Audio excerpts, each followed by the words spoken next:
ជំរាបសួរអ្នកទាំងអស់គ្នាសូមស្វាគមន៍មកកាន់ Channel រៀនភាសាថៃជាមួយខ្ញុំភាសាជាថ្មីវីដេអូមួយនេះនឹងចែករំលែកនៅពាក្យមួយអានថាបកជាភាសាថៃជាភាសាខ្មែរប្រែថាប្រាប់បន្ទាប់ពីចាប់វីដេអូនេះអ្នកទាំងអស់គ្នានឹងចេះអំពីរបៀបប្រើប្រាស់ពាក្យបកនៅក្នុងបរិបទភាសាថៃអញ្ចឹងតទៅជាមួយខ្ញុំទាំងអស់គ្នាបកប្រាប់បកអាការបកអាការប្រាប់ពីរោគសញ្ញាបកហេតុរាយបកហេតុរាយប្រាប់ព្រឹត្តិការណ៍អាក្រក់បកបុត្រប្រាប់បរោសម្ដែងបកបាយបង្ហើបប្រាប់ឬក៏ប្រាប់តម្រុយបកខៅប្រាប់ដំណឹងឬក៏រាយការណ៍ព័ត៌មានបកប៉ាត់បដិសេធបកតប្រាប់តបកឡាវប្រាប់ឬក៏និយាយរឿងប្រាប់បកសាំប្រាប់ម្ដងទៀតបកឆាត់ប្រាប់ច្បាស់បកលួងណាប្រាប់ទុកមុនបកខាវឌីប្រាប់ដំណឹងល្អបកខាវរាយប្រាប់ដំណឹងអាក្រក់បកតួលេខប្រាប់តួលេខបកឈីចង្អុលបង្ហាញប្រាប់បកសាហេតុប្រាប់មូលហេតុបកសូត្រប្រាប់រូបមន្តបកនាវឋានប្រាប់កលឹះឬក៏ប្រាប់មធ្យោបាយ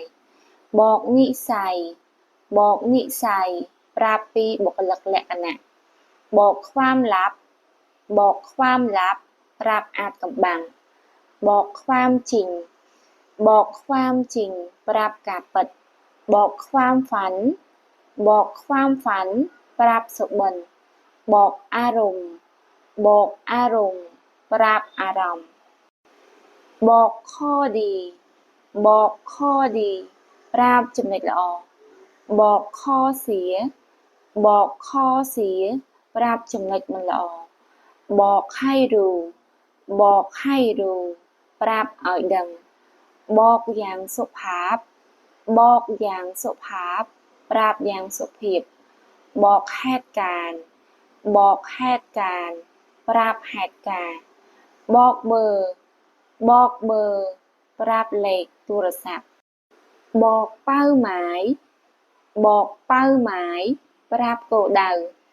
បកបៃណាប្រាប់តាមទឹកមុខបកនិឋាននិទានរឿងបកខ្វាមខិតប្រាប់គំនិតបកខ្វាមនៃចៃប្រាប់រឿងក្នុងចិត្តបកប៉ិនសៀងដាំងប្រាប់ជាសំឡេងខ្លាំងបកតួតនប្រាប់អត្តសញ្ញាណបកផែនប្រាប់ផែនការបកវិធីប្រាប់វិធីបកចេតនាប្រាប់ចេតនាបកឈឺលេនប្រាប់ឈ្មោះលេងឬក៏ឈ្មោះហៅក្រៅបកថាធីប្រាប់អាកប្បកិរិយាឬក៏ជំហរបកវេលាប្រាប់ពេលវេលាឬក៏ប្រាប់ម៉ោងបកថាងប្រាប់ផ្លូវបកខ្វាមรู้สึกប្រាប់អារម្មណ៍បកហេតុผล